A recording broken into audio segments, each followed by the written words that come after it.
U.S. President Donald Trump indicated Friday that negotiations with Canada over trade are not a current priority for his administration and suggested he may simply maintain existing import taxes rather than pursue a new deal.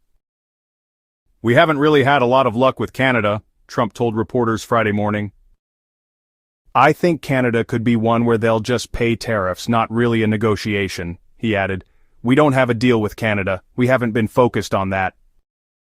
Setting the context for those remarks, these comments followed a series of meetings this week in Washington by Canadian officials, including sessions with Republican senators and a discussion between Commerce Secretary Howard Lutnick and Dominic LeBlanc, Canada's minister responsible for U.S. trade.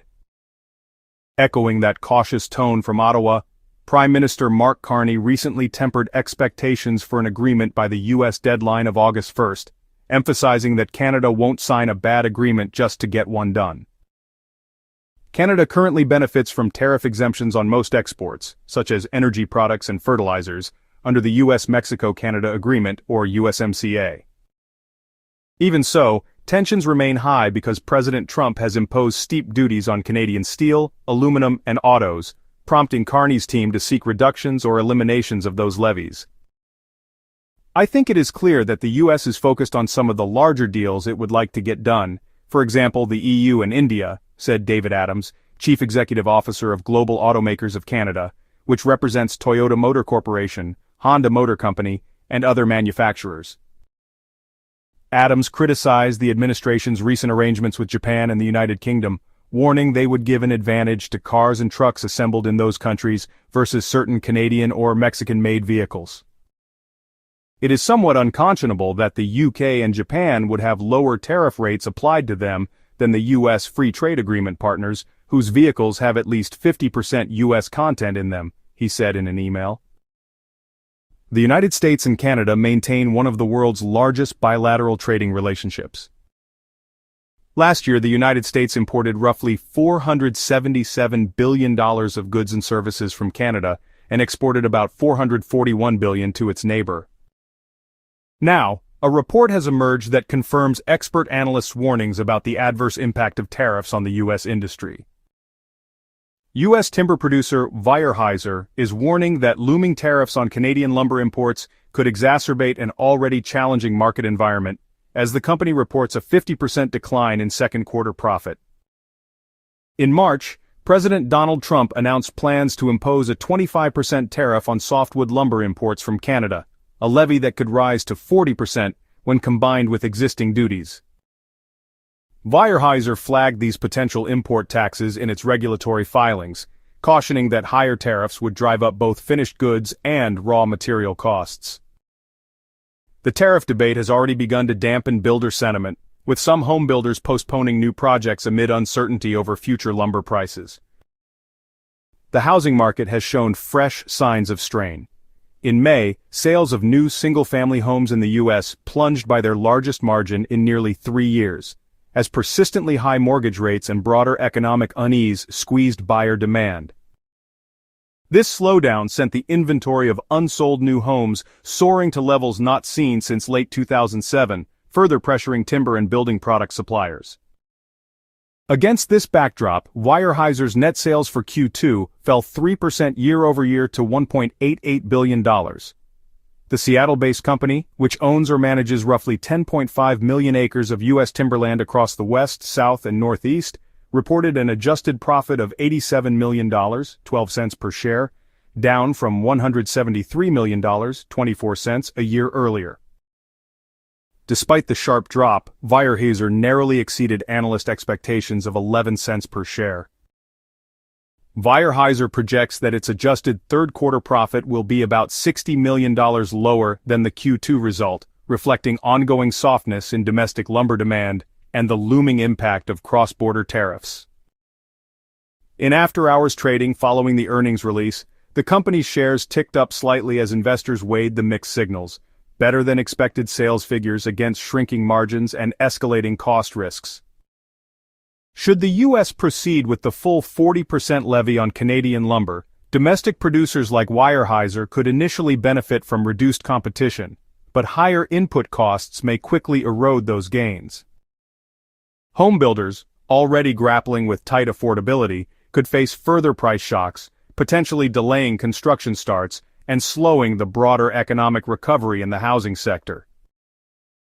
With the tariff fight still unresolved, Ottawa is also exploring other levers, most notably investment, to keep talks alive.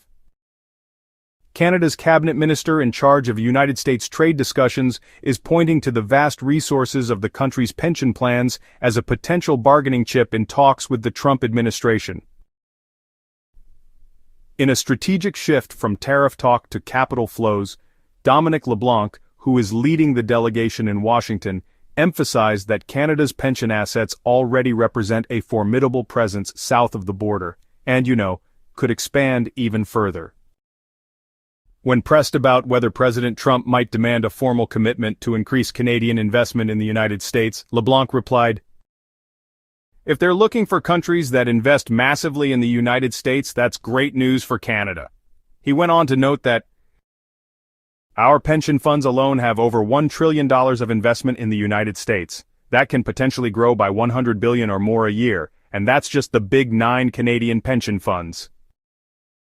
This investment angle isn't coming out of nowhere. The Trump administration has floated the idea of securing larger foreign capital infusions as part of broader negotiations over trade terms. Most recently, Washington announced a deal with Tokyo that reportedly includes a $550 billion Japanese-backed investment vehicle for United States projects, though honestly, many details are still under wraps. Similar discussions are said to be underway with South Korea about establishing a fund targeted at American infrastructure and other initiatives. Still, LeBlanc drew a clear line between political bargaining and pension governance. Despite the high-profile talk, he was careful to stress that Canada has no intention of mandating its pension managers to lock in new United States holdings or earmark dollars for specific American schemes in exchange for tariff relief. Indeed, Canada's public pension organizations have traditionally operated at arm's length from political direction in their portfolio decisions. The Canada Pension Plan Investment Board, the largest of the bunch, had nearly half of its assets, 47%, invested in the United States as of March 31st. Recent ventures include teaming up with Equinix Incorporated on a $15 billion data center development plan that spans multiple countries, including the United States. At that date, CPPIB's total assets under management stood at $714 billion. When contacted for comment, Michel Leduc of CPPIB reiterated that the fund is not part of any negotiations and not being asked to invest more in the United States, though he acknowledged that there's been some outreach from the Canadian government to understand the facts. Leduc added that as CPPIB's capital base approaches $1 trillion, expected in the early 2030s, the proportion of its holdings in the United States will naturally increase. Parallel to these investment overtures during his time in Washington, LeBlanc met Wednesday evening with Commerce Secretary Howard Lutnick, describing their exchange as a, productive, cordial discussion. The following day he held talks with key Republican senators, among them Tim Scott of South Carolina, Shelley Moore Capito of West Virginia, and Roger Marshall of Kansas. Asked whether these conversations are bringing the two sides any closer to a deal, LeBlanc remained non-committal. "Canadians expect us to take the time necessary to get the best deal we can in the interest of Canadian workers," he said, adding that any pact will only be signed once Prime Minister Mark Carney decides that it's the best deal we can get. Carney himself recently tempered expectations for a swift resolution, telling reporters that Canada's goal is not to reach a deal whatever it costs, but rather to secure the most favorable outcome, even if it takes longer. He pointed out that one complication is the Trump administration's shifting priorities, objectives that change from time to time. Meanwhile, the status quo offers partial relief. Many of Canada's exports, such as crude oil, gasoline, and fertilizer, remain exempt from new tariffs under the existing USMCA framework. However, duties still apply to key sectors including autos, steel, aluminum, and lumber. Carney's team is actively exploring options to remove or reduce those levies.